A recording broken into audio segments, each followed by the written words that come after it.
Ya más de una semana de que se iniciara este conflicto, nos hemos centrado aquí en el rol que juegan dos figuras protagónicas, Vladimir Putin por un lado y el presidente ucraniano Volodymyr Zelensky. Vamos a conversar sobre los perfiles de estos personajes junto al historiador Cristóbal García Huidobro, que ya está en contacto con nosotros. ¿Cómo estás, Cristóbal? Buenos días. Hola Sole, ¿qué tal? Muy buenos días, ¿cómo estás tú? Muy bien, preocupado obviamente por todo lo que está pasando, pero sí es importante también poder entender en parte la mentalidad sobre todo del presidente Vladimir Putin y me parece ahí que es interesante que conversemos sobre algunos datos de su biografía y también del contexto histórico en Rusia, porque desde que él llega a la presidencia ahí uno de sus objetivos primordiales fue poder reinstaurar el poderío ruso en distintas áreas. Y ahí, Cristóbal, quería pedirte si nos puedes ayudar aquí a entender cómo en eso influye y qué impacto tuvo también sobre los rusos hechos históricos como la caída del Imperio de los Zares, la caída de la Unión Soviética, cómo eso impactó en los rusos y cómo incidió al mismo tiempo en la mentalidad que ha desarrollado el presidente ruso. Mira, cuando Vladimir Putin asume como primer ministro de Rusia, el gobierno de Boris Yeltsin, y después asume como presidente a finales del año 99, de hecho el 31 de diciembre del año 99, porque Yeltsin decide renunciar, Putin era un político que era muy desconocido. Se le conocía por haber estado trabajando en la alcaldía de San Petersburgo, en fin, y de ahí fue ascendiendo en forma no meteórica, pero de a poco, ¿no? En la política rusa. Y desde un inicio, una de las cosas que Putin remarcó era precisamente su intención de recuperar el respeto, ¿eh? Que en algún momento tuvo Rusia como potencia, primero como la Unión Soviética. Y hay un símbolo pequeño, pero que llamó la atención. Por ahí por el año 2001-2002, Putin decide sustituir el himno nacional. El himno nacional ruso lo había compuesto un compositor llamado Mikhail Glinka, ¿no? Y lo decide cambiar por el antiguo himno de la Unión Soviética, pero cambiándole la letra, ¿ya? En algún momento se dijo, Putin es procomunista, quiere volver a la Unión Soviética. Y en realidad, no, simplemente era un símbolo de la grandeza, ¿no? de la Unión Soviética, pero que él lo resignificaba, ¿no es cierto?, como parte de la nueva Federación Rusa. Evidentemente que uno podría pensar que es una tontera, una cuestión chica, pero ya es una restauración de un símbolo, ¿verdad? Y efectivamente durante los últimos 22 años, más o menos, 21 años, Putin ha ido dibujando su imagen de hombre fuerte, ¿no es cierto? Esta imagen que, de hecho, ahí veía, que ustedes están mostrando algunas de las imágenes cuando aparece cazando osos, ¿sí?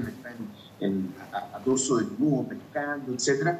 Es esa imagen de hombre fuerte, pero también de hombre del pueblo, ¿no? Entonces, y de alguna manera eso Putin lo trata de resignificar, trata de mostrar que él es el padre de Rusia, ¿ya? En ese sentido.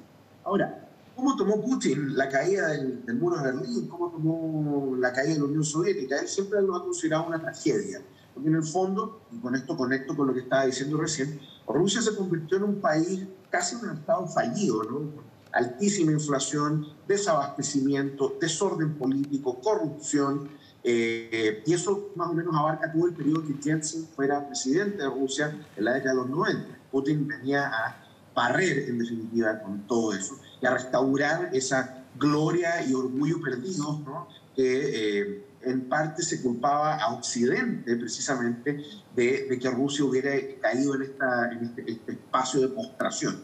Entonces, cuando tú te das cuenta de que el hombre que tiene estos pensamientos irredentistas, ¿no? Que vuelve a hablar de la gran Rusia, que de alguna manera también evoca, ¿no es cierto?, la época en que él era joven, ¿no? Nació en una familia relativamente pobre, un exoficial del ejército rojo, pasó bastantes penurias, eventualmente entra a la KGB como agente y queda destinado a Alemania Oriental, y ahí le toca ver, de hecho, la caída del muro de Berlín. Era una cantidad de cambios tan grandes y que además lo único que hacían era mostrar cómo el poder ruso se estaba desmoronando. Que de alguna manera uno puede llegar y pensar, bueno, el hombre tiene un plan, un plan que implica pasar por encima de una serie de otros países que alguna vez fueron parte de la Unión Soviética, pero que él sigue considerándolos como una parte integral, además por la historia que los une, y ese es el caso específico de Ucrania. Claro, se me vino a la mente una de las frases que se le atribuye a Vladimir Putin, que es quien no lamenta la desaparición de la Unión Soviética no tiene corazón, pero quien anhela su restauración no tiene cabeza, ¿no? Tiene varios detalles ahí interesantes de su biografía. Tú mencionabas también su papel como exagente de la KGB. ¿De qué manera eso pudo haberlo ayudado en su mentalidad más estratégica y el hecho de ser, podríamos decir ahí, un especialista en saber librar guerras desde distintos frentes? Bueno, ahí es más complicado el asunto, porque una de las cosas principales de los espías es precisamente que no muestran sus cartas, son expertos en no mostrar en lo que están pensando, o efectivamente mostrar una cara que no es la verdadera, sino otra. Putin es muy hermético, ¿ya?, respecto a los aspectos de su vida. De hecho, su familia durante mucho tiempo fue un enigma, ¿ya? Solamente se conocía a su mujer, sus hijas, de hecho, utilizaban otros nombres, ¿no es cierto?, precisamente para alejarlas de cualquier la vida pública. En definitiva, del hombre se sabe muy poco desde que se convirtió en presidente. Su historia hacia atrás es más conocida. Y efectivamente es enigmático, podría haber una esfinge, ¿no? Saber qué es lo que está pensando, o por lo menos podemos elucubrar respecto de sus acciones, pero como tú bien decías, Soledad, una lógica del pensamiento estratégico es también, de alguna manera, hacer que tu contrario piense algo, que caiga en esa trampa mientras tú estás preparando otra vida, ¿me entiendes? Es muy lógico, es muy propio de la mentalidad del estratega y del ajedrecista. Putin ha demostrado esto en varias ocasiones, ya sea, por ejemplo, con la invasión a Georgia, como tendemos a olvidarla, ¿no?, en el año 2008, cuando Rusia decide apoyar a dos gobiernos separatistas en Georgia, que son el de Abjasia y el de Osetia del Sur, que hoy día siguen siendo países que son protectorados de la Federación Rusa, no son parte de Rusia, y además también están con destacamentos militares del ejército ruso en ese lugar.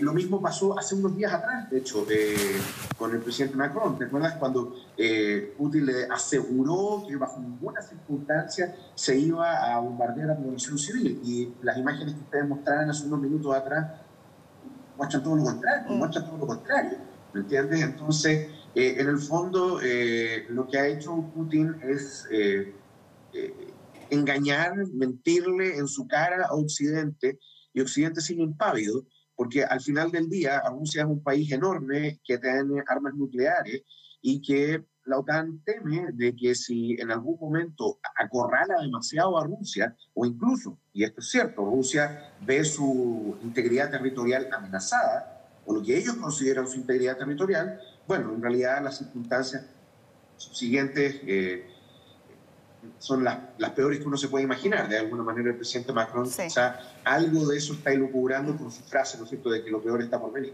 Sí, ahora a juzgar por las acciones que han tomado desde Occidente con sanciones que, si bien se espera que afecten al ciudadano de pie de Rusia, no hacen mella en el comportamiento del gobierno ruso. Por lo tanto, todo pareciera estar indicando que están apostando aquí por una desestabilización a nivel interno. Todavía está por verse cuál va a ser el efecto que esta guerra va a tener dentro de Rusia, pero si miramos aquí estas décadas de Vladimir Putin en el poder, sí hemos visto que últimamente su apoyo se ha erosionado, pero eso ha sido en las grandes ciudades, entre las élites intelectuales, entre los más jóvenes también.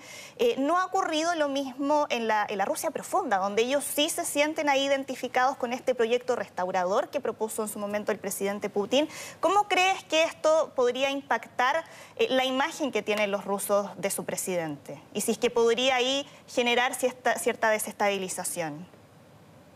Bueno, a ver, Rusia es un país que nunca ha conocido la democracia, ni bajo el reinado de los zares, ni indudablemente durante la Unión Soviética. Y el pequeño experimento democrático que se se trató de desarrollar durante el periodo de Boris Yeltsin, en realidad demostró que Rusia era un Estado fallido. Al menos se identificó democracia y liberalidad con la crisis profunda que vivía Rusia, durante los 90. Tú bien lo dices, Soledad, ¿no? A nivel de las élites urbanas, ¿no? Evidentemente Putin nunca ha sido una persona del agrado de esas élites, fundamentalmente porque esas personas miran a Europa, y ahí están sus referentes, mezclado evidentemente con la tradición cultural que tienen los rusos. Sin embargo, es lo que tú llamas la Rusia profunda, que en el fondo es la Rusia rural, ¿no? Claro. No de las grandes ciudades, sino de los pueblos, villas, en fin, de donde también hay que tomar en consideración, viene buena parte de lo que es el ejército de la Federación Rusa, ¿no es cierto?, que son personas que no gozan del mismo estándar de vida que en las grandes ciudades. No es lo mismo Novgorod, ¿cómo se llama?, Moscú, San Petersburgo, etc. Esas personas ven a Putin como su zar, claro, en este caso, su padre zar, su padre presidente, y el hombre que va a restaurar el respeto que antiguamente existía sobre Rusia. Y evidentemente dudo que, a menos que la situación económica de Rusia llegue a un descalabro tal, dudo que por lo menos él pierda apoyo dentro del grupo fundamental que siempre lo ha apoyado, ¿no? que es esta Rusia rural, profunda, conservadora y nacionalista. Las demostraciones, las protestas que hemos visto en la ciudad han sido rápidamente reprimidas, ¿no? Son protestas muy pacíficas porque no terminan en actos de violencia, sino simplemente gente marchando por la calle que es tomada prisionera por los servicios de seguridad. No hay libertad de prensa hoy día en Rusia, los medios están absolutamente y completamente cooptados por el gobierno, y tú ya sabes, bueno, algo ustedes han reportado, ¿no?, sobre el corralito que existe respecto a las redes sociales. Entonces, en ese sentido también no entra mucha información a Rusia de lo que está pasando en Ucrania. Sí. Y lo poco que entra es sometido ahí a beneficio de inventario. Cristóbal, centrémonos también en la figura del presidente ucraniano, que ha sido aquí en Occidente muy ensalzado, casi que lo han pintado aquí como esta dicotomía entre buenos y malos, como el héroe de toda esta película. Muchos lo han comparado con Winston Churchill, por ejemplo. ¿Tienen asidero esas comparaciones, según tú? Y al mismo tiempo, ¿cuáles serían también las sombras del presidente ucraniano? Porque se ha destacado mucho lo bueno, y así lo ha sido, los ucranianos lo han respaldado, ha hecho estos llamados a la unidad, pero también, ¿cuáles son las otras aristas que habría ahí que abordar? Mira, a ver, rápidamente, ¿no es cierto? Zelensky llega al poder siendo un outsider de la política ucraniana. De hecho, fue contra el presidente incumbente, Poroshenko, y probablemente se pensó que iba a ganar, y de repente su candidatura empieza a tomar cuerpo. Y es muy curioso porque se dio esta paradoja de que además él tenía una serie, ¿verdad?, que se llama El Servidor del Pueblo, sí, donde un profesor de historia lograba un alumno teniendo una pataleta y acusando que todos los gobiernos ucranianos habían sido corruptos y que nadie pensaba en el pueblo, etc., y que eventualmente termina convirtiendo en presidente de la República porque hay gente que sigue a votar por él.